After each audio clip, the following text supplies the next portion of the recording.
서울 강남의 바쁜 거리에서 멀지 않은 곳에 밝은 미소와 호기심 가득한 눈을 가진 김민준이라는 소년이 살고 있었습니다. 민준이는 평범한 가정에서 태어나 부모님의 사랑을 듬뿍 받으며 자랐고 학교에서는 친구들 사이에서 인기가 많았습니다. 그는 과학과 발명품에 특별한 관심이 있었고 언젠가 세상을 바꿀 위대한 발명가가 되는 것이 꿈이었습니다. 민준이의 부모님, 김준호 씨와 박소영 씨는 아들의 밝은 성격과 끊임없는 호기심을 자랑스러워했습니다.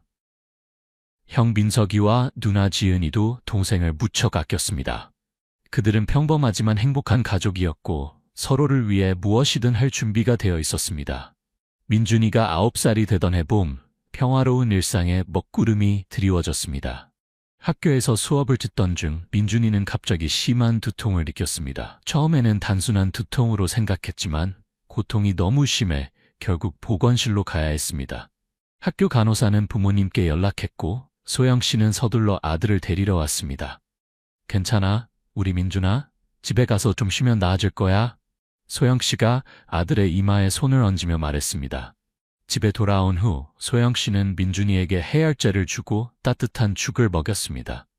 하지만 밤이 되어도 두통은 사라지지 않았고 오히려 더 심해졌습니다. 걱정된 부모님은 다음 날 아침 일찍 서울대학교 어린이병원으로 민준이를 데려갔습니다. 병원에서 여러 검사를 받은 후 정진우 교수는 심각한 표정으로 부모님을 상담실로 불렀습니다. 김 선생님, 박 선생님, 안타깝게도 민준이의 상태가 생각보다 심각합니다. MRI 결과 뇌에 종양이 발견되었습니다. 그 말을 듣는 순간 소영 씨는 다리에 힘이 빠져 의자에 덜썩 주저앉았고 준호 씨는 마치 벼락을 맞은 듯 얼어붙었습니다. 수술은 가능한가요? 준호 씨가 간신히 목소리를 짜내어 물었습니다. 정 교수는 무거운 한숨을 내쉬었습니다. 종양의 위치가 매우 위험합니다. 수술로 완전히 제거하기가 거의 불가능합니다. 항암 치료와 방사선 치료로 진행 속도를 늦출 수는 있지만 말을 잇지 못하는 정 교수의 눈에서 민준이의 부모님은 이미 답을 읽을 수 있었습니다. 진단 이후 민준이의 가족은 깊은 슬픔에 빠졌지만 민준이 자신은 놀라울 정도로 강인함을 보여주었습니다. 자신의 상태에 대해 알게 된 후에도 그는 여전히 밝은 미소를 잃지 않았습니다. 엄마, 울지 마세요. 제가 이겨낼 거예요. 아직 발명가가 되려면 할 일이 많아요. 민준이가 어머니의 눈물을 닦아주며 말했습니다. 치료가 시작되었고 민준이는 용감하게 모든 고통을 견뎌냈습니다. 항암 치료로 머리카락이 빠지기 시작했을 때도 그는 이제 수영할 때 더 빨라질 거예요. 라며 농담을 던졌습니다. 학교에 가지 못한 날이 많아졌지만 민준이는 병원 침대에서도 열심히 공부했습니다. 선생님들은 특별히 병원을 방문하여 수업을 해주었고 친구들은 편지와 그림을 보내 그를 응원했습니다. 민준이의 투병 생활이 길어지면서 그의 관심사도 변하기 시작했습니다. 발명품 잡지 대신 의학 서적을 읽기 시작했고 그의 꿈도 바뀌었습니다. 저는 커서 의사가 될 거예요. 저 같은 아이들을 도와주는 의사요. 민준이가 담당 간호사에게 말했습니다. 치료에도 불구하고 시간이 지날수록 민준이의 건강은 악화되었습니다. 10살 생일을 맞이할 즈음 그는 병원에서 더 많은 시간을 보내게 되었고 통증도 심해졌습니다. 가족의 경제적 부담도 커져갔습니다. 준호 씨는 2개의 일을 하기 시작했고 소영 씨는 병원에서 아들을 돌보느라 직장을 그만둘 수밖에 없었습니다. 형 민석이는 대학 등록금을 모으던 돈을 동생의 치료비에 보태겠다고 했고 누나 지은이도 아르바이트를 시작했습니다. 민준이는 가족의 고통을 보며 마음 아파했습니다. 그는 점점 더 조용해졌고 종종 깊은 생각에 잠겨있는 모습을 보였습니다. 11살 생일을 몇 주 앞두고 정 교수는 민준이의 부모님을 다시 불렀습니다. 종양이 예상보다 빠르게 자라고 있고 남은 시간이 많지 않다는 암울한 소식이었습니다. 얼마나? 소영 씨가 떨리는 목소리로 물었습니다. 길어야 몇 달입니다. 정 교수의 목소리도 떨렸습니다. 이 소식을 들은 후 민준이는 깊은 생각에 빠졌습니다. 하루는 병실에서 혼자 있던 그가 어머니를 불렀습니다. 엄마, 제가 중요한 결정을 했어요. 민준이의 목소리는 평소보다 더 진지했습니다. 소영 씨는 아들 곁에 앉아 그의 손을 잡았습니다. 무슨 결정인데 우리 아들? 제가 제가 하늘나라에 가게 되면 제 장기를 다른 아픈 어린이들에게 기증하고 싶어요. 소영 씨는 놀라서 말을 잇지 못했습니다. 민준이는 계속해서 말했습니다. 의학책에서 읽었어요. 한국에서는 장기 기증이 많이 부족하대요. 특히 어린이 장기 기증자는 더 적대요. 그래서 많은 아이들이 기다리다가 죽는다고 해요. 민준아. 소영 씨의 눈에 눈물이 고였습니다. 엄마, 저는 곧 갈 거예요. 하지만 제 심장이나 간, 신장은 아직 건강해요. 저는 갈 테지만 제 몸의 일부는 다른 아이들을 살릴 수 있어요. 그러면 제가 조금은 더 오래 세상에 남아있을 수 있잖아요. 소영 씨는 아들을 꼭 안았습니다. 어린 나이에 이런 숭고한 결정을 한 아들이 자랑스러우면서도 그 결정이 의미하는 현실을 받아들이기가 너무 고통스러웠습니다. 정말 그렇게 하고 싶은 거니? 소영 씨가 흐느끼며 물었습니다. 민준이는 단호하게 고개를 끄덕였습니다. 약속해주세요, 엄마. 제 마지막 소원이에요. 소영 씨는 아들의 머리카락을 쓰다듬으며 약속했습니다. 약속할게, 우리 착한 아들. 민준이의 건강은 급속도로 악화되었고 11번째 생일을 겨우 한 달 넘긴 여름날, 그는 마지막 숨을 내쉬었습니다. 임종 순간까지 그는 가족에게 미소를 지었고 마지막 말은 사랑해요였습니다. 민준이의 가족은 그의 소원대로 장기 기증에 동의했습니다. 소식을 들은 병원 의료진은 깊은 존경심을 표했고 장기 척출 수술이 진행되기 전 모든 의사와 간호사들이 수술실 앞에 모였습니다. 정 교수가 앞으로 나섰습니다. 오늘 우리는 매우 특별한 환자를 떠나보내게 됩니다. 김민준 군은 비록 11살의 어린 나이였지만 우리 모두에게 삶의 진정한 의미와 희생의 가치를 가르쳐 주었습니다. 그리고 모든 의료진이 민준이의 침대 앞에서 깊이 머리를 숙였습니다. 한국에선 이런 깊은 절은 매우 특별한 경우에만 표현되는 최고의 존경 표시였습니다. 그들은 3번 깊이 절하며 민준이의 용기와 이타심에 경의를 표했습니다. 민준이의 장기는 5명의 어린이들에게 새 생명을 선물했습니다. 그의 심장은 선천성 심장병을 가진 8살 여자아이에게, 간은 간부전으로 고통받던 12살 소년에게, 신장은 투석 치료를 받던 2명의 아이들에, 그리고 각막은 시력을 잃어가던 13살 소녀에게 이식되었습니다. 민준이의 이야기는 언론을 통해 전국에 알려졌고 많은 사람들의 마음을 움직였습니다. 11살 소년의 마지막 선물이라는 제목의 기사는 신문 1면을 장식했고 텔레비전 특집 프로그램도 제작되었습니다. 민준이의 부모님은 아들의 뜻을 이어가기 위해 민준이의 빛 재단을 설립했습니다. 이 재단은 소아암 환자들을 지원하고 어린이 장기 기증에 대한 인식을 높이는 활동을 시작했습니다. 민준이가 떠난 후 1년 동안 한국의 어린이 장기 기증 신청이 300% 증가했습니다. 많은 부모들이 민준이처럼 우리 아이도 다른 사람을 도울 수 있기를 바랍니다. 라고 말했습니다. 매년 민준이의 생일에는 그가 마지막으로 있었던 병원에서 특별한 행사가 열립니다. 그가 구한 5 아이들과 그 가족들, 의료진, 그리고 민준이의 가족이 모여 그의 용기와 사랑을 기념합니다. 행사에서 가장 감동적인 순간은 민준이의 심장을 받은 소녀가 민준이의 어머니를 안아주는 시간입니다. 소영 씨는 그 소녀의 가슴에 귀를 대고 아들의 심장 소리를 들으며 미소 짓습니다. 민준이가 여전히 우리와 함께 있어요. 소영 씨는 매번 그렇게 말합니다. 민준이가 떠난 병원에는 그를 기리는 작은 동상이 세워졌습니다. 발명가의 노트와 청진기를 든 소년의 모습은 병원을 찾는 모든 이들에게 희망과 사랑의 메시지를 전합니다. 동상 아래에는 민준이가 남긴 말이 새겨져 있습니다. 제가 떠나도 제 사랑은 여러분의 심장 속에 계속 뛸 거예요. 민준이의 이야기는 시간이 지나도 많은 사람들의 마음속에 살아있었습니다. 그의 용기와 사랑은 한국 사회에 큰 변화를 가져왔고 장기 기증에 대한 인식을 크게 향상시켰습니다. 서울대학교 어린이병원은 매년 김민준 메모리얼 의학 심포지엄을 개최하여 소아암 연구와 치료 발전을 논의합니다. 정진우 교수는 이 심포지엄의 첫 번째 연설에서 이렇게 말했습니다. 의사로서 수많은 환자를 만났지만 민준이처럼 저에게 깊은 영향을 준 아이는 없었습니다. 그는 제게 의학의 본질이 무엇인지 다시 생각하게 했습니다. 우리가 치료할 수 없을 때조차 우리는 여전히 환자의 존엄성과 소망을 존중할 수 있습니다. 민준이의 형 민석이는 의대에 진학하여 소아종양학을 전공하기로 결정했습니다. 동생이 이루지 못한 꿈을 제가 이어가고 싶습니다. 그는 인터뷰에서 말했습니다. 누나 지은이는 어린이 호스피스 자원봉사자가 되어 말기암으로 고통받는 아이들과 그 가족들을 돕고 있습니다.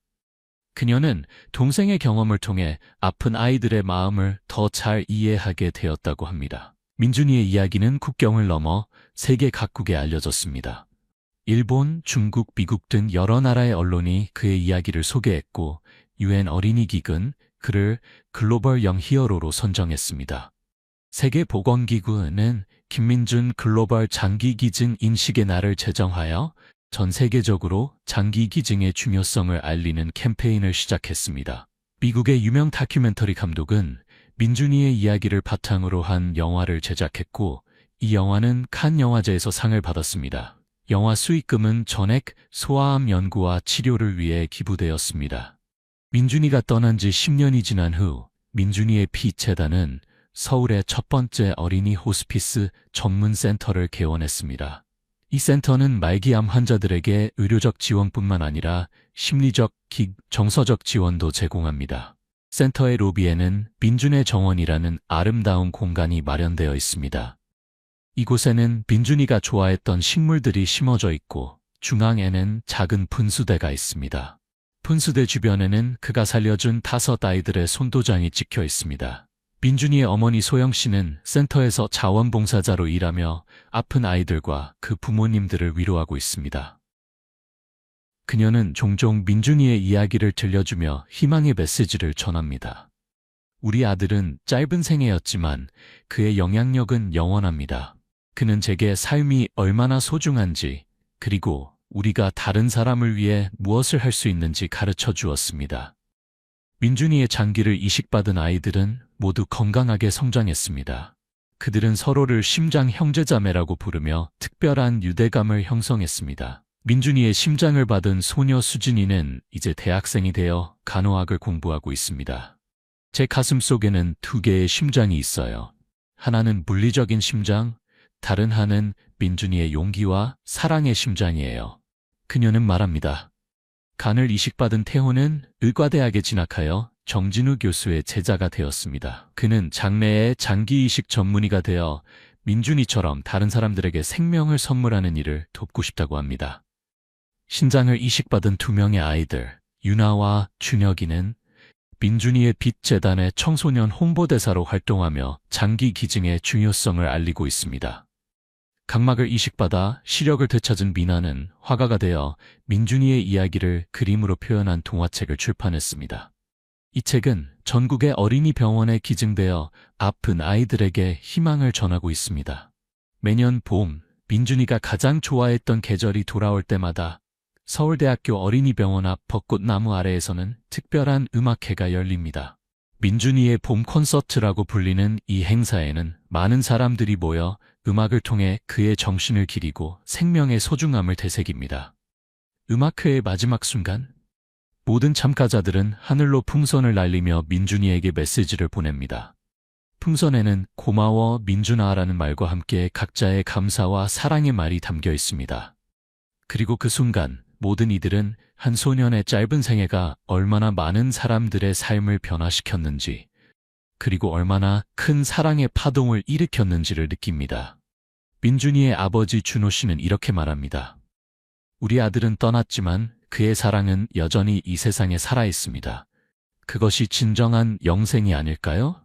소영 씨는 남편의 손을 잡으며 미소 짓습니다. 그녀의 눈에는 슬픔보다 자부심과 평화가 더 크게 빛납니다. 그래요. 우리 민준이는 영원히 살아있어요. 그가 구한 생명 속에서, 그가 변화시킨 사회 속에서, 그리고 무엇보다 우리 모두의 마음 속에서요. 그리고 그들은 하늘을 향해 날아가는 풍선들을 바라보며 어딘가에서 민준이가 환하게 웃고 있을 것이라고 믿습니다.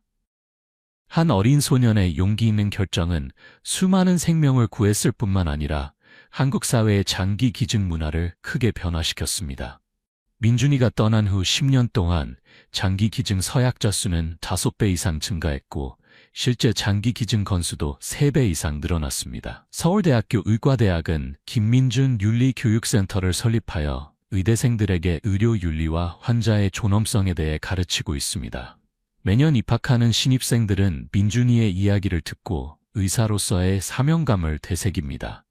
정부는 김민준법이라고 불리는 새로운 장기 기증 관련 법안을 통과시켰습니다. 이 법은 장기 기증 절차를 간소화하고 기증자 가족에 대한 지원을 강화하는 내용을 담고 있습니다. 민준이의 빈자리는 항상 그 가족의 마음속에 있지만 그들은 아들의 유산을 통해 위안을 찾습니다. 민준이의 유산은 단순히 장기를 기증한 것이 아니라 많은 사람들에게 삶의 진정한 의미와 타인을 위한 사랑의 가치를 깨닫게 해준 것입니다. 매일 밤 소영 씨는 창밖의 별을 바라보며 아들에게 이야기를 들려줍니다. 그녀는 민준이가 자신을 지켜보고 있다고 믿습니다. 오늘도 좋은 일이 많았어, 민준아. 네가 구해준 아이들이 모두 건강하게 자라고 있어. 그리고 오늘 또 한 명의 어린이가 네 이야기를 듣고 장기 기증을 결심했대. 넌 정말 대단한 일을 했어, 우리 아들. 그리고 그녀는 밤하늘에서 가장 밝게 빛나는 별이 반짝이는 것을 봅니다. 그것은 마치 민준이가 미소 짓는 것처럼 보입니다. 소녀는 떠났지만 그의 사랑은 계속해서 이 세상에 파동을 일으키고 있습니다. 그것이 바로 진정한 영웅의 모습입니다. 민준이의 이야기는 점차 사회적 운동으로 발전했습니다. 민준이의 빛재단이 주최하는 연례 걷기 대회에는 매년 수만 명의 사람들이 참가합니다. 참가자들은 민준이의 사진이 인쇄된 티셔츠를 입고 서울 시내를 행진하며 장기 기증의 중요성을 알립니다. 대학생들은 민준이 프로젝트라는 동아리를 만들어 전국의 학교를 방문하며 어린이들에게 생명의 소중함과 나눔의 가치를 가르칩니다. 이 프로젝트는 한국을 넘어 일본, 중국, 베트남 등 아시아 여러 국가로 확산되었습니다. 민준이의 이야기는 초등학교 교과서에도 실려 모든 어린이들이 그의 용기와 사랑에 대해 배우게 되었습니다. 한 어린 소년의 결정이 어떻게 수많은 생명을 구하고 사회를 변화시켰는지에 대한 살아있는 교훈으로 자리 잡았습니다. 민준이가 떠난 지 20주년이 되는 해 그의 심장을 받은 수지는 서울대학교 어린이병원의 소아심장과 전문의가 되었습니다. 그녀의 사무실 벽에는 민준이의 사진이 걸려 있고 어려운 결정을 내려야 할 때마다 그녀는 그 사진을 바라보며 힘을 얻습니다. 저는 2개의 심장으로 살아갑니다. 하나는 제 가슴 속에서 실제로 뛰는 심장, 다른 하나는 제 삶의 방향을 인도하는 민준이의 영적인 심장입니다. 수지는 인터뷰에서 말했습니다. 민준이의 간을 받은 태호는 장기 이식센터의 책임자가 되어 매년 수백 명의 환자들에게 새 생명을 선물하는 이식수술을 집도합니다. 그는 민준이의 부모님과 가까운 관계를 유지하며 그들을 자신의 2번째 부모처럼 여깁니다. 신장을 받은 유나는 국회의원이 되어 보건의료 정책을 개선하는 데 힘쓰고 있습니다. 그녀는 어린이 의료 지원법을 발의하여 중증 질환을 가진 모든 어린이들이 경제적 부담 없이 최상의 치료를 받을 수 있도록 했습니다. 각막을 이식받은 미나는 세계적인 화가가 되어 그녀의 전시회에 보이지 않는 빛은 전 세계를 순회하며 많은 사람들에게 감동을 주고 있습니다. 그녀의 그림 수익금은 시각장애 어린이들을 위한 재단에 기부됩니다. 민준이의 이야기는 세계 각국의 장기 기증 문화에 영향을 미쳤습니다. 유엔은 세계 어린이 장기 기증의 날을 공식적으로 지정했고 이날 전 세계 주요 건물은 민준이가 좋아했던 파란색 조명으로 밝혀집니다. 일본의 한 영화 감독은 민준이의 이야기를 바탕으로 별의 심장이라는 영화를 제작했고 이 영화는 아카데미 외국어 영화상을 수상했습니다. 영화 속 민준이 역할을 맡은 어린 배우는 제 인생에서 가장 의미 있는 역할이었다고 말했습니다. 미국의 한 병원은 김민준 트랜스플란트 센터를 설립하여 아시아계 미국인들 사이에서 장기 기증 인식을 높이는 데 기여하고 있습니다. 이 센터의 로고는 민준이가 그렸던 별 모양의 그림에서 영감을 받았습니다. 민준이가 떠난 지 25주년이 되는 해 그의 부모님은 천국에서 온 편지라는 책을 출판했습니다. 이 책은 민준이의 일기, 그림, 그리고 부모님의 회고록을 담고 있습니다. 책의 서문에서 준호 씨는 이렇게 썼습니다. 우리 아들 민준이는 단 11년의 짧은 생을 살았지만 그의 영향력은 25년이 지난 지금도 계속되고 있습니다. 어쩌면 그는 우리가 이해할 수 없는 방식으로 이미 자신의 삶이 짧을 것임을 알고 있었는지도 모릅니다. 그렇기에 그 짧은 시간을 가장 의미 있게 사용하려 했던 것은 아닐까요? 민준이는 우리에게 가장 중요한 교훈을 남겼습니다. 삶의 길이는 중요하지 않다는 것, 그 삶을 어떻게 살았느냐가 중요하다는 것을. 소영 씨는 에필로그에 이렇게 썼습니다. 매일 밤 나는 창문 너머로 별들에게 말을 걸곤 합니다. 민준아, 오늘도 좋은 하루였단다. 네가 구해준 아이들이 이제는 모두 어른이 되어 자신만의 삶을 살아가고 있어. 그리고 그들 모두가 너의 정신을 이어받아 다른 이들을 돕고 있단다. 어쩌면 이것이 진정한 영생이 아닐까요? 우리가 남긴 사랑과 선행이 계속해서 다른 이들의 삶 속에 살아가는 것. 그것이 바로 우리 아들이 우리에게 가르쳐준 가장 소중한 지혜입니다. 민준이의 이야기는 수많은 사람들의 삶을 변화시켰고 그의 유산은 시간이 지나도 계속해서 살아있습니다. 한 어린 소년의 용기와 사랑은 세상을 조금 더 따뜻하고 아름다운 곳으로 만들었습니다. 민준이의 부모님은 매년 그의 생일에 작은 파티를 엽니다. 거기에는 그가 구한 5명의 심장 형제 자매들과 그들의 가족들, 그리고 민준이의 이야기에 영감을 받은 많은 사람들이 참석합니다. 파티의 마지막 순간 모든 사람들은 촛불을 들고 민준이가 가장 좋아했던 노래를 부릅니다. 그리고 소영 씨는 항상 같은 말로 파티를 마무리합니다. 우리 민준이는 별이 되어 하늘에서 우리를 지켜보고 있습니다. 하지만 그의 가장 큰 부분은 여전히 이 땅에 남아 있습니다. 그의 심장은 수진이의 가슴에서, 그의 간은 태호의 몸에서, 그의 심장은 유나와 준혁의 안에서, 그리고 그의 시력은 미나의 눈을 통해 세상을 바라보고 있습니다. 그리고 무엇보다 그의 사랑과 용기는 우리 모두의 마음속에 살아 있습니다. 그리고 그들은 모두 하늘을 향해 손을 흔듭니다. 그 순간 마치 하늘의 별들이 더 밝게 빛나는 것 같습니다. 11살 소년 김민준의 이야기는 끝나지 않았습니다. 그것은 단지 새로운 형태로 계속되고 있을 뿐입니다. 그의 심장은 다른 가슴에서 뛰고, 그의 사랑은 다른 마음속에서 자라나고, 그의 용기는 다른 영혼에게 영감을 주고 있습니다. 그리고 그것이 바로 불멸의 의미가 아닐까요? 서울의 명동 야시장은 한강의 은빛 물결을 배경으로 황금빛 조명 아래 활기찬 모습을 띠고 있었다.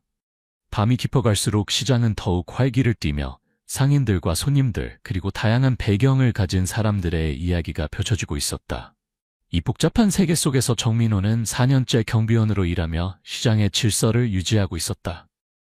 그날 밤, 민호는 시장을 순찰하며 자신의 삶에 대해 생각하고 있었다. 달의 마지막 주였고 쌀쌀한 날씨가 평소보다 더 많은 사람들을 시장으로 불러 모았다. 의류 판매대를 지나치던 중 민호는 시장 한쪽에서 들려오는 날카로운 고함 소리를 들었다. 이리 나가? 누가 여기 서 있으라고 했어? 그것은 시장에서 가장 큰 잡화점의 주인인 김영숙 여사의 목소리였다. 그녀 앞에는 12살 정도 되어 보이는 마른 소녀가 헝클어진 머리와 낡은 옷을 입고 겁에 질린 채 서 있었다. 소녀는 근처 노점에서 작은 빵 조각을 구걸하려 했지만 거절당했을 뿐만 아니라 넘어지기까지 했다. 주변 사람들은 호기심 어린 눈으로 소녀를 바라보며 냉담한 태도를 보였다. 또 거지군, 여긴 장사하는 곳이지 구걸하는 곳이 아니야. 저런 아이가 있으면 손님들이 오지 않을 거야. 이런 광경을 보며 민호는 발걸음을 멈췄다. 그는 늘 사회에서 소외된 사람들이 경멸받는 모습을 보아왔지만 매번 그런 모습을 볼 때마다 가슴이 아팠다. 그는 앞으로 나서서 최대한 침착한 목소리로 말했다. 이 아이가 무슨 잘못을 했나요, 김 여사님? 아이의 이야기를 들어보시죠. 김영숙은 민호를 향해 날카롭게 돌아보며 말했다. 민호 씨, 당신 일에 집중하세요. 이런 거지들이 시장을 더럽히면 손님들이 다 떠날 거예요. 민호는 소녀에게 다가가 일으켜 세웠다. 소녀의 이름은 수연이었고 그녀는 민호의 손을 꽉 잡으며 두려움에 찬 눈으로 말했다. 저는 그저 먹을 것을 좀 달라고 했어요. 정말 배고파요. 그 작은 목소리에는 애원이 담겨 있었다. 민호는 소녀의 눈을 바라보며 그 안에 담긴 고통과 외로움을 느꼈다. 김영숙은 물러서지 않았다. 저 아이를 내쫓지 않으면 최 부장에게 보고해서 당신 일자리를 위험하게 만들 거예요. 선택하세요. 당신 직업이냐, 저 아이냐. 민호는 어깨에 무거운 짐이 지워진 느낌이었다. 시장의 모든 시선이 그에게 집중되었다. 근처에서 떡볶이를 파는 박할머니가 조용히 말했다. 그만해요, 김 여사님. 저 아이가 먹는다고 뭐가 줄어들어요? 빵 한 조각 주면 될 것을. 하지만 김영숙은 박할머니의 말을 무시했다. 착한 척하지 마세요. 이런 아이들 때문에 우리 시장이 망가지는 거예요. 시장의 긴장감이 최고조에 달했다. 민호는 자신이 아무 행동도 취하지 않으면 수연이 동물처럼 쫓겨날 것을 알았다. 그는 자신의 권한을 사용하기로 결심했다. 민호는 김영숙에게 돌아서서 차분하지만 단호한 목소리로 말했다. 이 아이는 그저 빵 한 조각을 원했을 뿐입니다. 그것이 당신을 불편하게 한다면 제가 아이를 위해 빵을 사겠습니다. 이 말에 김영숙은 더욱 화를 냈지만 민호는 신경 쓰지 않았다. 그는 박할머니에게 빵 하나를 사서 수연에게 건넸다. 소녀는 마른 얼굴에 눈물을 흘리며 그를 바라보았다. 고마워요. 정말 배고팠어요. 민호는 부드럽게 고개를 끄덕이며 말했다. 먹어. 걱정하지 마. 여기서 넌 혼자가 아니야. 민호의 말은 시장의 분위기를 누그러뜨렸지만 김영숙을 더욱 화나게 했다. 그녀는 분노에 찬 표정으로 자리를 떠났다. 주변 사람들은 아무 말도 하지 않았지만 그들의 눈빛만으로도 민호는 자신이 고립되었음을 알 수 있었다. 그럼에도 불구하고 민호는 자신의 행동을 후회하지 않았다. 민호는 수연에게 자신의 경비초소 근처에 있으라고 권했다. 그곳에서 그는 소녀를 지켜볼 수 있었다. 그는 수연의 상황에 대해 더 물어보았다. 처음에는 망설이던 소녀였지만 민호의 따뜻한 격려에 그녀는 자신의 이야기를 털어놓기 시작했다. 수연의 이야기는 고통과 상실로 가득했다. 그녀의 어머니는 길거리에서 물건을 팔며 생계를 유지했지만 심각한 병에 걸려 돌아가셨다. 할머니와 함께 살았지만 할머니마저 돌아가시고 말았다. 그녀의 아버지는 부유한 사업가였지만 어머니가 돌아가셨을 때도 나타나지 않았고 할머니의 권유로 찾아갔을 때도 문을 닫아버렸다. 아버지는 부자예요. 하지만 저를 인정하지 않아요. 엄마가 돌아가셨을 때 오지도 않았어요. 할머니가 저를 데리고 아버지를 만나러 가보라고 했지만 그는 저를 보고도 아무 말도 하지 않았어요. 마치 낯선 사람처럼 문을 닫아버렸어요. 민호는 가슴이 아팠다. 수연의 이야기를 들으며 그는 어린 시절 가난 속에서 일찍 일을 시작해야 했던 자신의 모습을 떠올렸다. 적어도 그에게는 어머니가 있었다. 수연은 아무도 없었다. 넌 정말 용감한 아이구나, 수연아. 민호는 부드럽게 말했다. 많은 어려움을 겪었지만 여전히 여기 있어. 여전히 강하게. 네 어머니와 할머니는 널 정말 자랑스러워하실 거야. 수연은 민호를 바라보았고 그녀의 눈에는 감사의 빛이 어렸다. 아마도 이것은 그녀가 낯선 사람으로부터 처음으로 이해와 위로를 받는 순간이었을 것이다. 그들은 한동안 침묵 속에 앉아 있었다. 주변에는 밤바람만이 빈 거리를 스쳐 지나갔다. 민호는 침묵을 깨고 부드럽지만 단호한 목소리로 말했다. 앞으로 필요한 게 있으면 나에게 말해. 내가 많이 가진 건 아니지만 최선을 다해 도울게. 수연은 고개를 끄덕였지만 여전히 그녀의 마음속에는 걱정이 있었다. 그녀는 민호의 친절함이 오늘 시장에서 일어난 일처럼 그에게 문제를 일으킬까봐 두려웠다. 하지만 깊은 곳에서 그녀는 오랫동안 잃어버렸던 작은 희망의 불빛을 느꼈다. 민호 아저씨, 소녀가 망설이며 물었다. 사람들이 아저씨를 싫어하게 되는 것 안 무서워요? 민호는 부드럽게 웃으며 그의 눈빛은 먼 곳을 바라보고 있었다. 수연아, 내가 한 가지 배운 게 있어. 옳은 일을 한다면 다른 사람들이 뭐라고 생각하는지 두려워할 필요가 없어. 중요한 건 자신의 양심 앞에서 고개를 들 수 있느냐는 거지. 그 말은 수연의 작은 마음에 빛을 비추는 것 같았다. 그녀는 앞으로의 길이 여전히 험난할 것임을 알면서도 마음이 가벼워지는 것을 느꼈다. 다음 날 아침 민호가 시장에 도착했을 때 그는 이상한 분위기를 감지했다. 상인들은 서로 속삭이며 그룹을 지어 있었고 그가 지나갈 때마다 경멸과 판단의 시선이 따라왔다. 김영숙은 자신의 가게 앞에 당당하게 서서 목소리를 높였다. 이 시장이 언제부터 거지를 받아들이고 경비원들이 그들을 옹호하게 되었지? 시장 관리자는 어디 있는 거야? 이대로 둬선 누가 여기서 장사하려 하겠어? 그녀의 목소리는 불꽃처럼 주변의 수다를 자극했다. 맞아, 이렇게 계속 갈 수는 없어. 경비원이라면서 질서 유지는 안 하고 쓸데없는 일에만 관여하고 민호는 침착함을 유지하며 평소처럼 일을 계속했다. 하지만 그런 말들이 그의 마음을 무겁게 만들었다. 박 할머니의 가게를 지나칠 때 그녀는 민호를 바라보며 부드럽게 말했다. 민호야, 계속 옳은 일을 해. 나쁜 말에 흔들리지 마. 난 내가 자랑스러워. 박 할머니는 30년 넘게 이 시장에서 장사를 해온 모든 이에게 존경받는 인물이었다. 그녀는 민호를 바라보며 공감 어린 눈빛으로 말했다. 이 시장에서 평생을 살았지만 사람들의 마음은 시류에 따라 변하는 법이야. 하지만 민호야, 너 같은 사람이 없다면 누가 옳은 일을 위해 목소리를 높이겠니? 박 할머니의 말은 민호에게 힘을 실어주었다. 그는 그녀에게 감사를 표하고 자신의 일을 계속했지만 더 큰 파도가 앞에 기다리고 있음을 알았다. 오후에 최 부장이 나타났다. 그는 강압적인 모습을 보이는 중년 남성으로 냉담한 눈빛을 지니고 있었다.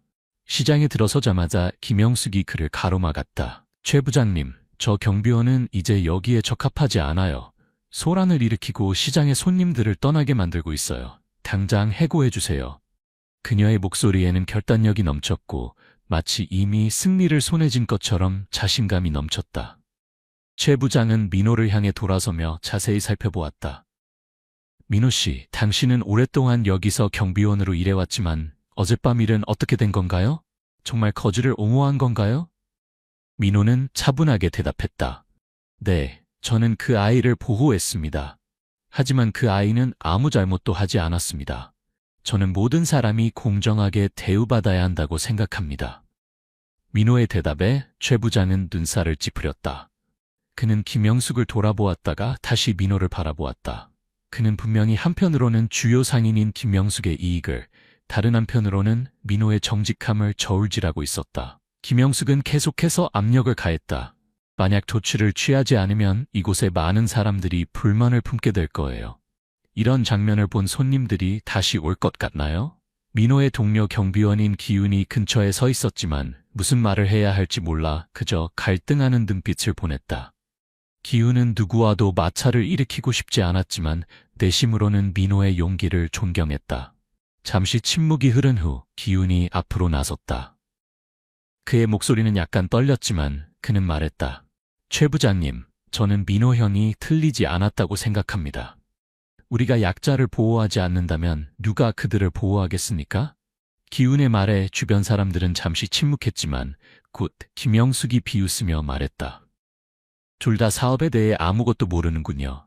여긴 시장이지 자선단체가 아니에요. 최 부장은 한숨을 쉬었다. 그는 분명히 큰 압력을 받고 있었다. 마침내 그는 민호에게 돌아서서 엄중한 목소리로 말했다. 민호 씨, 선택권을 드리겠습니다. 그 아이를 시장에서 내보내거나 사직서를 제출하거나 결정하세요. 그 말은 민호에게 강한 타격을 주었다. 그는 모든 시선이 자신에게 집중된 것을 느꼈다. 무거운 침묵이 시장 전체를 감쌌다.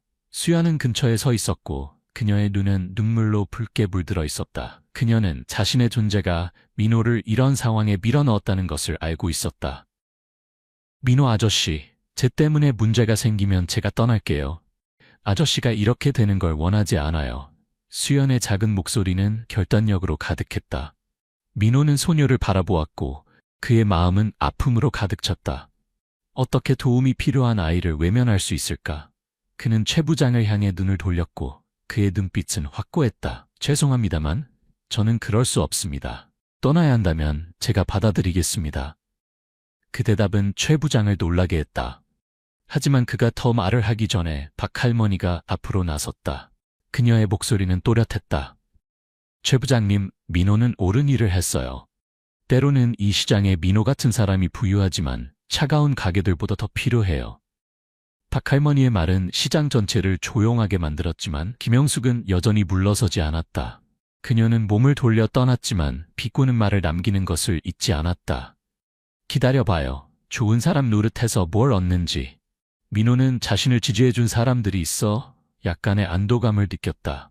하지만 그는 이 결정이 자신뿐만 아니라 수연에게도 더 어려운 상황을 만들 것임을 알고 있었다.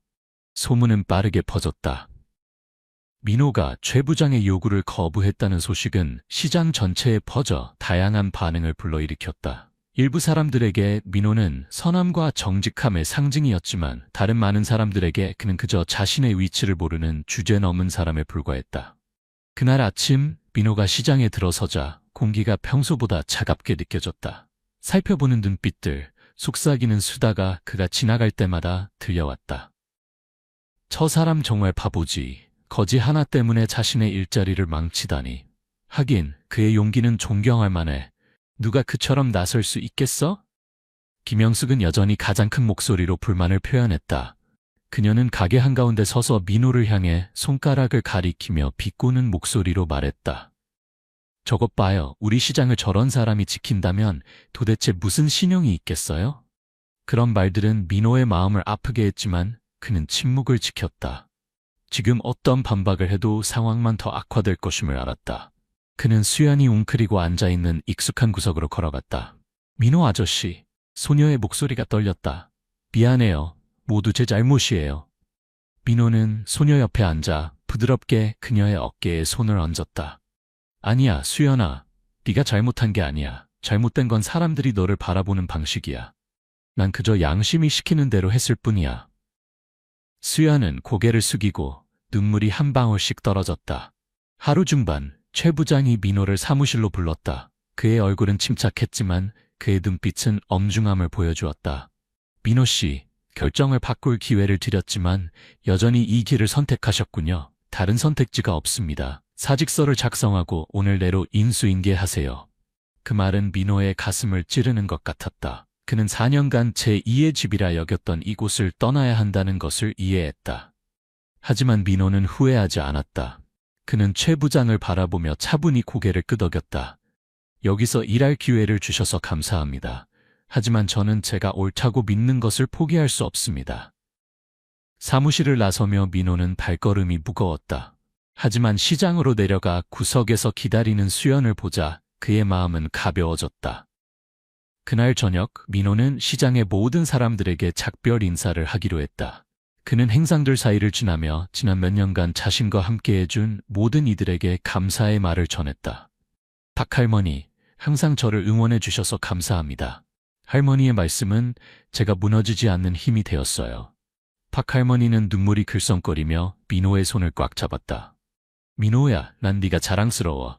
절대 변하지 마. 살아가는 대로 계속 살아가렴. 시장 끝에 이르렀을 때 민호는 조용히 서 있는 기훈을 발견했다. 민호는 다가가 그의 어깨를 토닥였다. 도와줘서 고마워, 기훈아. 행운을 빌어. 기훈은 고개를 숙이고 목소리가 떨렸다. 형, 미안해요. 더 많이 도와드렸어야 했는데 너무 비겁했어요. 민호는 미소를 지으며 따뜻한 목소리로 말했다.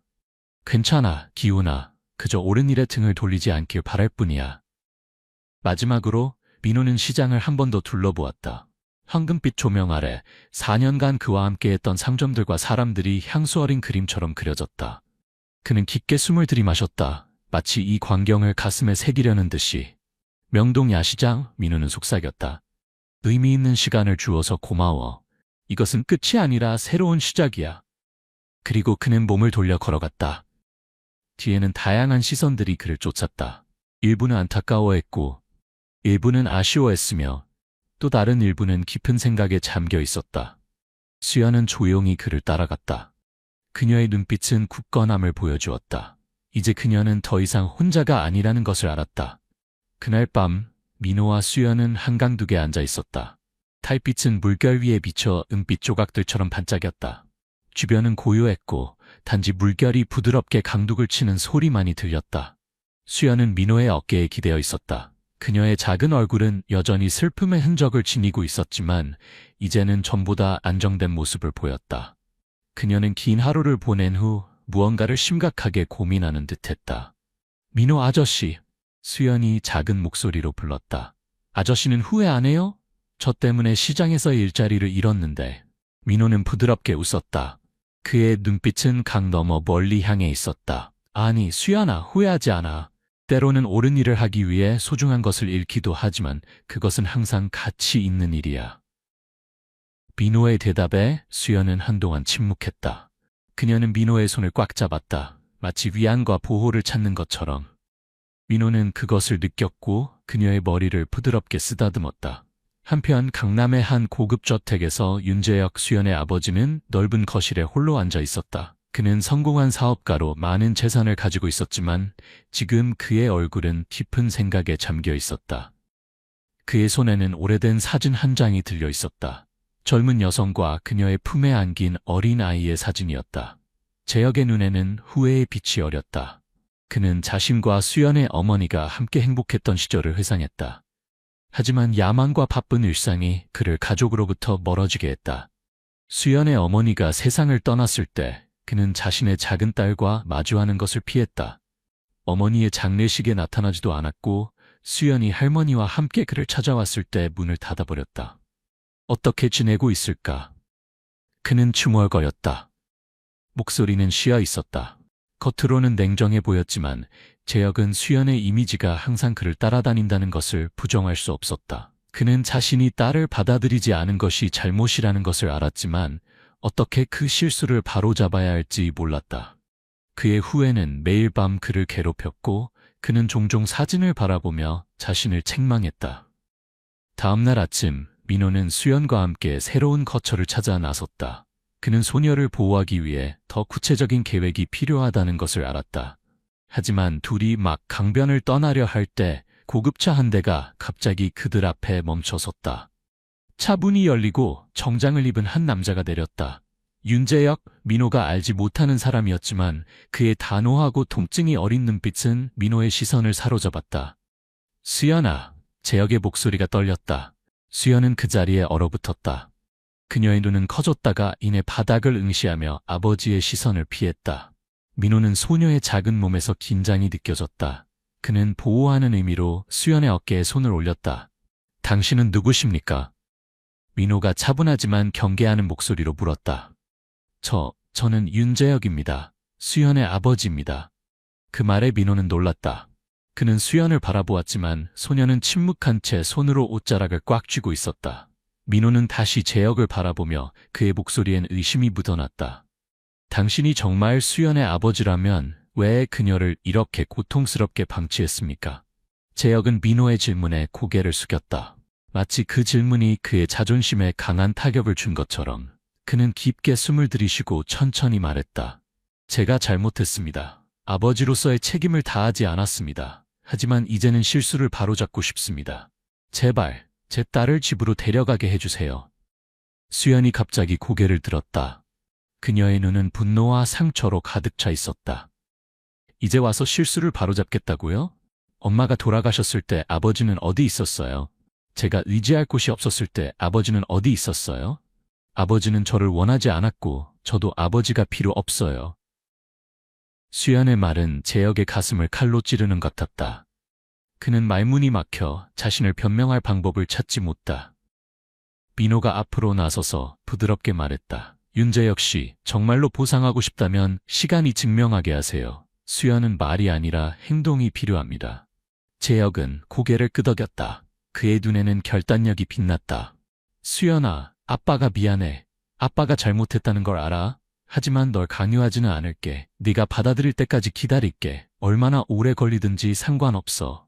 수연은 대답하지 않았다. 그녀는 얼굴을 돌려 뺨을 타고 흐르는 눈물을 감추었다. 민호는 가슴이 무거워지는 것을 느꼈다. 이 만남은 수연과 재혁 모두에게 시작에 불과하다는 것을 그는 알았다.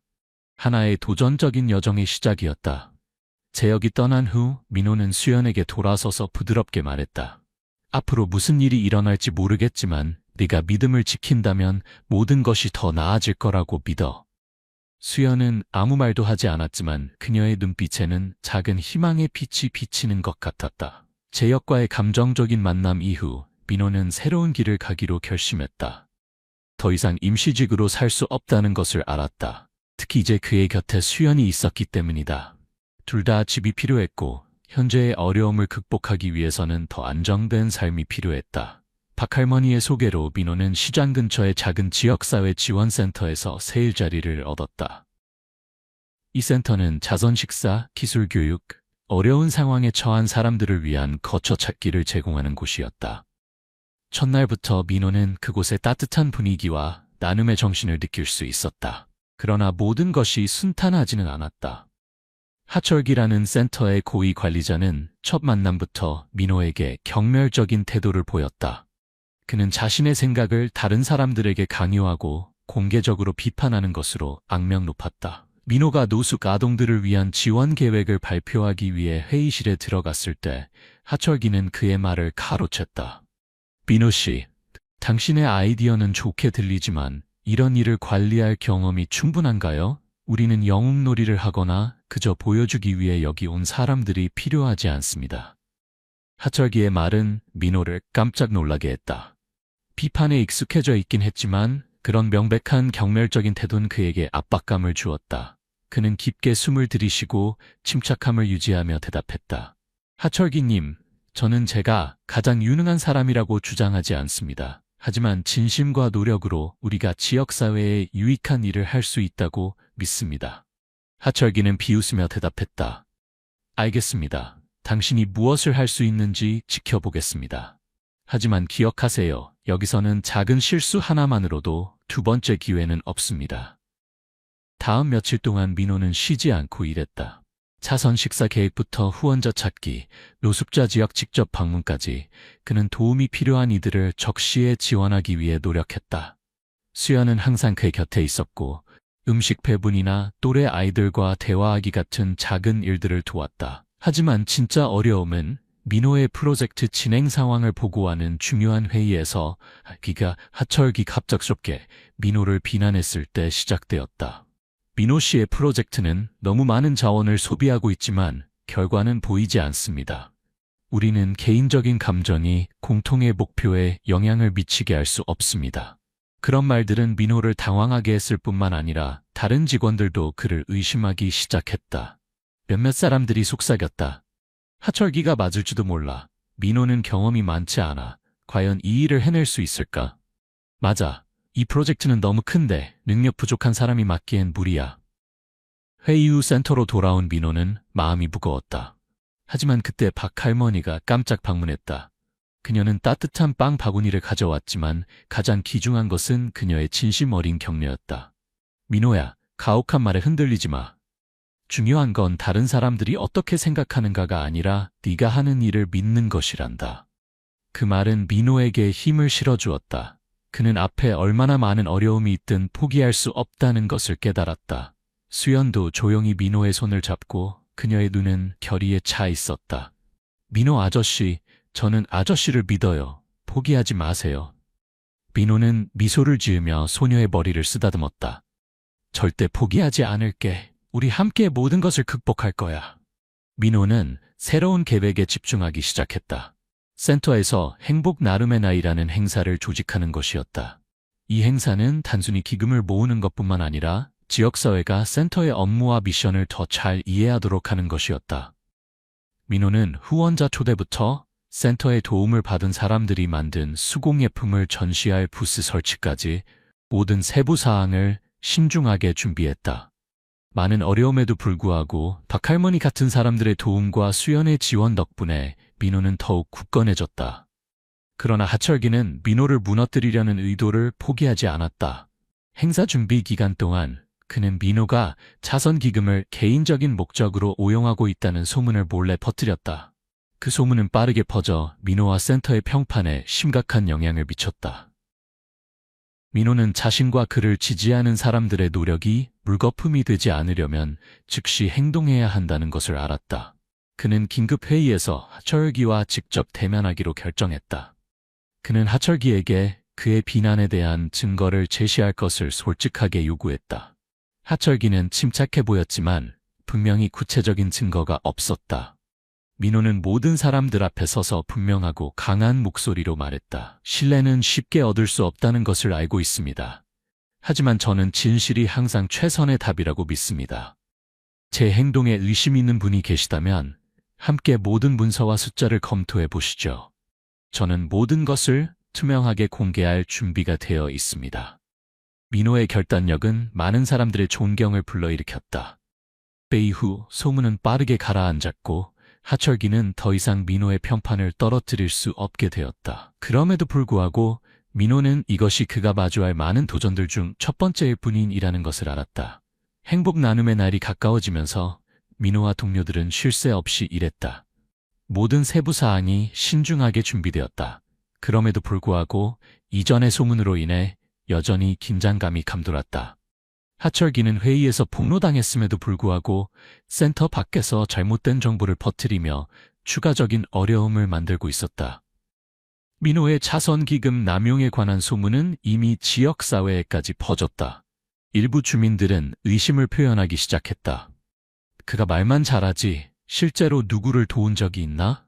자선도 술수가 있는 법이지. 안에서 무슨 일이 벌어지는지 누가 알겠어? 반면 민호를 지지하는 사람들도 있었다. 그는 진실해 보여요. 제가 센터를 방문했을 때마다 그는 항상 모든 사람을 도우려고 최선을 다했어요. 소문이 아니라 결과를 봐야 해요. 이런 상반된 의견들은 민호에게 더 큰 압박을 가했다. 그는 지역사회의 신뢰를 회복하기 위해서는 말로는 충분하지 않다는 것을 알았다. 민호는 많은 밤을 새워 행사의 모든 측면을 검토했다. 모든 것이 완벽해야 했고 실수할 여지가 없었다. 행사 당일 한강 근처의 넓은 공터에 부스가 설치되었다. 아침부터 사람들이 몰려들었고 모두 행사에 참여하기를 기대했다. 수영과 다른 어린 자원봉사자들은 전단지를 나눠주고 방문객들을 안내했다. 소녀의 얼굴에는 오랜만에 보는 기쁨이 가득했다. 그러나 행사가 한창 진행 중일 때 예상치 못한 사건이 발생했다. 정체불명의 무리가 나타나 민호와 센터를 비난하는 현수막을 들고 나타났다. 그들은 큰 소리로 외쳤다. 속는 사람들에게 정의를, 선의가 악용되게 하지 마세요. 군중은 빠르게 동요했고 많은 사람들이 호기심에 멈춰서서 지켜보았다.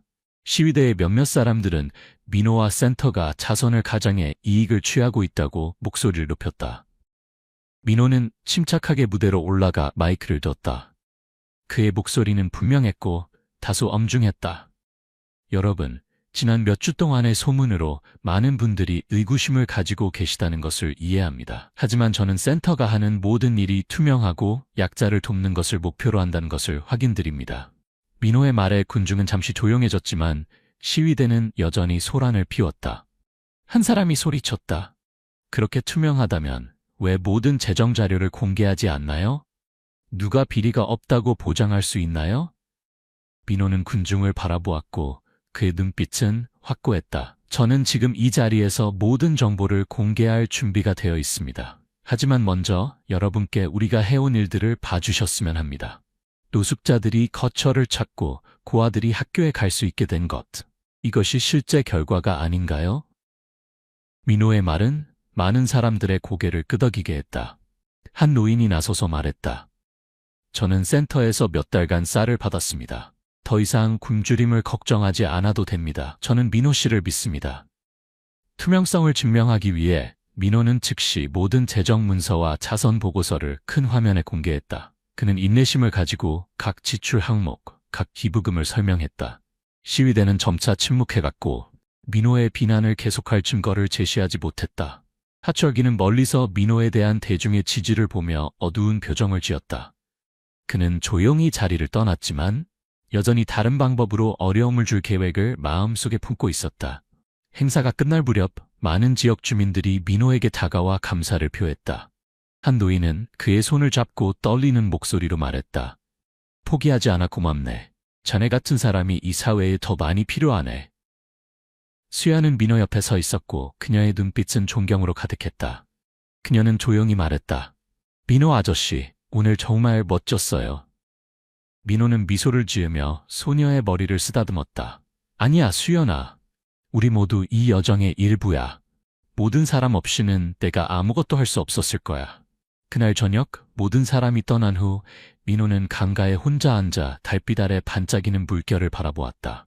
그의 마음에는 평화로움이 스며들었다. 여전히 앞에 어려움이 있을 것임을 알았지만 그는 혼자가 아니었다.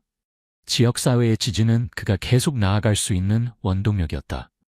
앞으로의 길이 아무리 험난해도 행복 나눔의 날 행사 이후 민호는 지역사회로부터 더 많은 지지를 받게 되었지만 그는 의심과 갈등이 완전히 끝나지 않았음을 알고 있었다. 모든 의혹을 완전히 해소하기 위해 민호는 지역사회 지원센터에서 공개회의를 제안했다. 이 자리는 모든 사람들이 의견을 표현하고 질문을 하고 민호와 센터의 노력을 직접 확인할 수 있는 기회였다. 회의 전 며칠 동안 민호는 모든 시간을 투명한 문서 준비에 쏟았다. 재정 보고서, 사진, 그리고 이미 진행된 프로젝트들의 정보를 포함해 모든 것을 공개했다. 그럼에도 불구하고 그의 어깨에는 무거운 짐이 느껴졌다. 예민한 아이의 직감으로 수연은 민호의 눈빛에서 걱정을 감지했다. 민호 아저씨, 걱정 마세요. 사람들이 아저씨를 이해할 거예요. 소녀는 부드럽게 말했고 그녀의 눈빛에는 신뢰가 담겨 있었다. 그 격려의 말에 민호는 미소를 지었다. 그는 부드럽게 수연의 머리를 쓰다듬었다. 고마워, 수연아. 아저씨는 자신을 위해서만이 아니라 너와 같이 아저씨를 믿어주는 모든 사람들을 위해 최선을 다할 거야. 회의는 작은 공간에서 열렸지만 긴장감으로 가득했다. 참석자들은 다양했다. 시장의 상인들, 센터의 자원봉사자들, 센터의 도움을 받은 지역 주민들, 그리고 민호를 의심했던 사람들까지 모두 자리에 앉았다. 처음에는 긴장된 분위기가 감돌았으나 민호는 침착함을 유지했다. 민호가 단상에 올라서자 그의 눈은 군중을 훑었다. 그는 깊게 숨을 들이마시고 따뜻하고 진실된 목소리로 말하기 시작했다. 오늘 이 자리에 함께해 주신 모든 분들께 감사드립니다. 지난 몇 주간 많은 오해와 의심이 있었습니다. 오늘 저는 여러분의 모든 질문에 답하고 더 중요하게는 이 센터가 해온 일들을 공유하고 싶습니다. 민호는 차례로 보고서, 사진, 그리고 센터가 실행한 프로젝트의 구체적인 결과를 제시했다. 그는 모든 자원이 투명하게 사용되었으며 그의 유일한 목표는 약자를 돕는 것이라고 강조했다. 민호의 발표가 끝나자 방 안에 침묵이 흘렀다. 그러나 곧 그 침묵은 한 사람에 의해 깨졌다. 김영숙이었다. 그녀의 눈에는 더 이상 강인함과 도전적인 기색이 없었다. 대신 그녀의 얼굴에는 후회의 기색이 역력했다. 김영숙은 군중 가운데로 나서며 떨리는 목소리로 말했다. 제가 사과하고 싶습니다. 방 안의 모든 사람들이 놀라움을 금치 못했다. 모두 그녀의 말에 귀를 기울였다. 민호 씨, 내가 잘못했어요. 당신이 하는 일에 대해 나쁜 생각을 했어요. 당신의 노력과 친절함을 이해하지 못했어요. 하지만 오늘 당신이 발표한 모든 것을 들은 후 내가 얼마나 이기적이었는지 깨달았어요. 그녀는 모든 사람들을 향해 돌아서서 깊이 고개를 숙였다. 여러분, 죄송합니다. 저는 잘못된 소문을 퍼뜨리는 데 일조했고 민호 씨를 의심한 것에 대해서도 사과드립니다. 당신의 선함을 의심해서 미안해요. 그 행동은 전체 방을 조용하게 만들었다. 민호는 다가가 김영숙의 어깨를 잡고 그녀를 일으켰다. 그의 목소리는 부드러웠다. 김영숙 씨, 감사합니다. 그런 용기 있는 고백을 해주셔서. 저는 당신을 원망하지 않습니다. 오늘 이 자리에 와주셔서 기쁩니다. 김영숙의 사과는 마치 전환점과 같았다. 그녀의 인정은 공감의 물결을 불러일으켰고 방 안에 퍼져나갔다. 한때 민호를 의심했던 사람들은 이제 그를 다른 눈으로 바라보기 시작했다. 한 노인이 일어나 말했다. 민호 씨, 저도 당신을 의심했습니다. 하지만 오늘 저는 당신의 진심을 봤습니다. 우리 사회가 더 좋은 곳이 되려면 당신 같은 사람들이 필요합니다. 다른 많은 사람들도 자신의 이야기를 나누고 센터와 민호가 한 일에 대한 감사를 표했다. 공개회의는 민호가 자신의 순수성을 증명하는 자리일 뿐만 아니라 지역사회를 연결하고 나눔의 진정한 의미를 이해하는 기회가 되었다. 회의가 끝날 무렵 민호는 마이크를 들고 감정으로 가득 찬 목소리로 말했다. 오늘 이 자리에 오신 것에 감사드릴 뿐만 아니라 응원과 이해의 말씀에도 감사드립니다. 저는 여러분의 도움 없이는 이런 일을 할 수 없었을 것입니다. 이것은 저만의 성과가 아니라 더 나은 세상을 위해 선함을 믿는 우리 모두의 성과입니다. 수연은 그 근처에 서 있었고 그녀의 눈은 빛났다. 그녀에게 민호는 단순한 보호자가 아니라 영감의 원천이었다. 그는 그녀에게 삶이 아무리 어려워도 선함은 언제나 길을 비추는 빛이라는 것을 가르쳐 주었다. 회의는 우렁찬 박수 속에 마무리되었다. 민호는 이전보다 마음이 가벼워짐을 느꼈다. 그는 앞으로도 많은 도전이 있을 것임을 알았지만 이제 그에게는 그 도전을 함께할 더 많은 동반자가 있었다. 공개 회의로부터 1년 후 민호의 지역사회 지원센터는 완전히 달라졌다. 작고 의심받던 조직에서 이제는 서울의 결속과 선함의 상징이 되었다. 명동 야시장, 한때 많은 파도가 일었던 곳은 이제 민호와 그의 팀의 노력으로 긴밀하게 연결된 공동체가 되었다. 많은 상인들이 자발적으로 자선 활동에 참여했다. 가난한 사람들을 위한 무료 식사, 어려운 상황에 처한 아이들을 위한 장학금이 정기적으로 조직되었다. 수연은 한때 길 잃은 국어라는 소녀에서 이제는 민호와 함께 따뜻한 집을 가진 아이가 되었다. 그녀는 학교에 다닐 뿐만 아니라 센터의 활동에서 다른 아이들을 적극적으로 돕고 있었다. 수연은 종종 자신의 이야기를 사람들 앞에서 나누며 다른 어려운 아이들에게 희망을 잃지 말라고 격려했다. 긍정적인 변화는 센터에만 국한되지 않았다. 지역 주민들도 선함과 나눔에 대한 인식을 바꾸기 시작했다. 한때 센터의 도움을 받았던 한 노인은 감동적으로 말했다. 민호 씨와 센터 덕분에 저는 때로는 작은 행동 하나가 누군가의 인생을 바꿀 수 있다는 것을 이해하게 되었습니다. 공개회의 이후 윤재혁, 수연의 아버지 또한 자신의 잘못을 바로잡는 여정을 시작했다. 그는 더 이상 거리를 두는 인물이 아니라 정기적으로 센터를 방문하여 어려운 사람들을 돕고 있었다. 그는 자신의 경험과 재정적 자원을 활용하여 더 많은 지원 프로젝트를 개발했다. 여기에는 학교에 갈 여유가 없는 청년들을 위한 직업훈련 프로그램이 포함되었다. 한 번은 민호가 후원자들과의 회의를 준비하고 있을 때 재혁이 다가와 그의 어깨에 손을 얹었다. 민호 씨, 수연을 버리지 않아 고맙습니다. 제가 불가능하다고 생각했던 일을 해내주셔서 감사합니다. 당신은 제 딸의 보호자일 뿐만 아니라 저에게도 영감을 주는 사람입니다. 민호는 미소를 지었고 그의 눈엔 겸손함이 깃들어 있었다. 윤재혁 씨, 저는 특별한 일을 한 것이 아닙니다. 제가 한 모든 일은 그저 어떤 사람도, 특히 수연과 같은 아이는 불공정하게 대우받아서는 안 된다고 믿었기 때문입니다. 센터 설립 1주년 기념 행사에는 수백 명의 사람들이 참석했다. 분위기는 웃음과 축하로 가득했다. 민호는 무대 위에 서서 자신과 함께 이 어려운 여정을 걸어온 모든 사람들을 바라보았다. 여러분, 우리는 지난 1년 동안 많은 어려움을 겪었습니다. 하지만 오늘 이곳의 미소와 긍정적인 변화를 보면서 저는 그 모든 노력이 값진 것이었음을 알게 됩니다. 이 센터는 저만의 것이 아닙니다.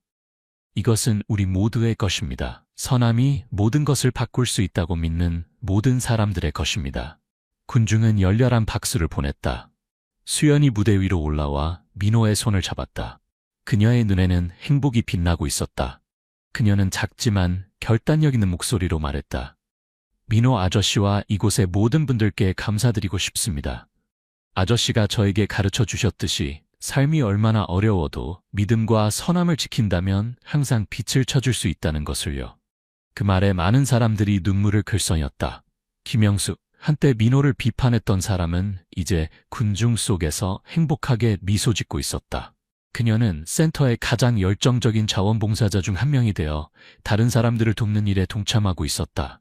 기념 행사가 끝나고 민호는 한강둑에 홀로 앉았다. 그와 수연이 가장 어려운 순간을 나눴던 그곳이다. 달빛이 강물 위로 내리쬐어 평화로운 장면을 만들어냈다. 민호의 마음속에서 지난 어려움들은 이제 소중한 교훈이 되었다. 그는 지역사회를 변화시키기 위해서는 한 개인의 노력보다 더 많은 것이 필요하다는 것을 이해했다. 그것은 단결이며 모든 사람이 퍼뜨릴 수 있는 좋은 가치에 대한 믿음이었다. 떠나기 전에 민호는 센터 앞에 작은 표지판을 새겼다. 그 위에는 이런 글이 쓰여 있었다. 선함은 세상 전체를 바꾸지 못할지 모르지만 한 사람의 세상을 바꿀 수 있습니다. 민호와 수연의 이야기는 단순히 선함에 관한 이야기가 아니었다. 그것은 믿음과 공감의 힘에 대한 증거였다. 작은 행동, 용기 있는 결정이 개인뿐만 아니라 전체 지역사회에 큰 변화를 가져올 수 있다는 것을 보여준다. 수연은 한때 무시당하던 소녀에서 이제는 민호의 보살핌과 용기 덕분에 새로운 가족과 더 밝은 미래를 찾았다. 때로는 작은 행동, 옳은 일을 위해 일어서는 결정이 한 사람의 인생을, 심지어 전체 지역사회를 바꿀 수 있다. 여러분은 민호와 수연의 여정에 대해 어떻게 생각하시나요? 만약 민호의 상황에 처한다면 그런 압력과 어려움에 직면했을 때 어떻게 하시겠습니까? 그리고 이 사회에서 선함이 여전히 우리를 이끄는 빛이라고 믿으십니까? 이 이야기가 영감을 주었다면 주변의 소중한 사람들과 공유하여 선함의 가치를 함께 퍼뜨려 주세요. 여러분의 작은 행동이 세상을 더 나은 곳으로 만드는 데 도움이 될 수 있습니다.